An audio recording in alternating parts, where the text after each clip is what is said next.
प्रदेश की सभी खबरों के साथ आप देख रहे हैं public live Haryana.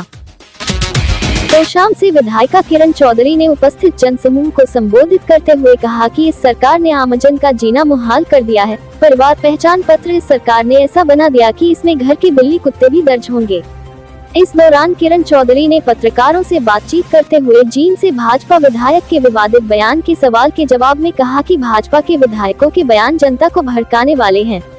Paper leak मामले पर बोलते हुए कांग्रेस विधायिका किरण चौधरी ने कहा कि परचून की दुकानों पर जब पेपर बिकने लग जाए तो ईमानदारी कहाँ है। इससे पूर्व उन्होंने तोशाम सहित क्षेत्र के विभिन्न गांव में जनसंपर्क अभियान के दौरान आमजन की समस्याएं सुनी। तोशाम निवासियों ने भी पीने के गंदे पानी आदि सहित अपनी विभिन्न समस्याओं से विधायिका किरण चौधरी को अवगत करवाया। विधानसभा के अंदर जब हम ये बातें उठाते हैं तो हमारा साथ देना चाहिए उनको, तब तो साथ देते नहीं है। अब बाहर आप कोई भी बयान देते रहें तो ये सारी जनता को जो है ये भटकाने वाली बातें हैं। सब जानते हैं इनके बारे में कि असलियत क्या है, और जो है कोई कुछ कहेगा कोई कुछ कहेगा। विधानसभा के अंदर कोई दूसरी आवाज़ होती है। जैसे कि खट्टर सरकार और मोदी सरकार की जो है छवि ईमानदार बताई जाती थी, लेकिन बार बार जो है हरियाणा के अंदर देखा जा रहा है कि पेपर लीक का मामला जो है बार बार सामने आ रहा है, तो इस पर आपका क्या कहना है?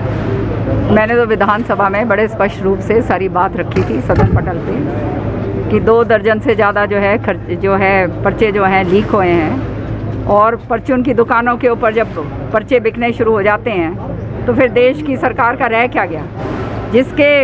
जिनके खिलाफ कार्रवाई की हमने मांग करी थी, सीबीआई के खिलाफ, मतलब सीबीआई इंक्वायरी उनके खिलाफ करी जाए, वो तो सरकार ने करी नहीं। इसका मतलब ये है कि इनकी नियत नहीं है, नियत और नियति नहीं है कि वो तह तक पहुँचे कि भाई ये गिरोह कौन सा है।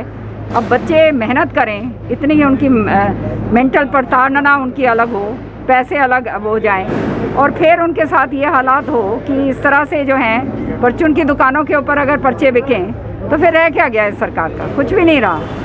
और जहाँ तक ये बात आपने कही है कि ये ज़ीरो टॉलरेंस की करप्शन की बात है, भाइयों ये तो तुम अपने आप ही पता कर लेना, तुम्हें ही पता चल जाएगा। कोई भी सरकारी दफ्तर में चले जाओ, पता चल जाएगा कितना खर्चा पर्चा देना होता है।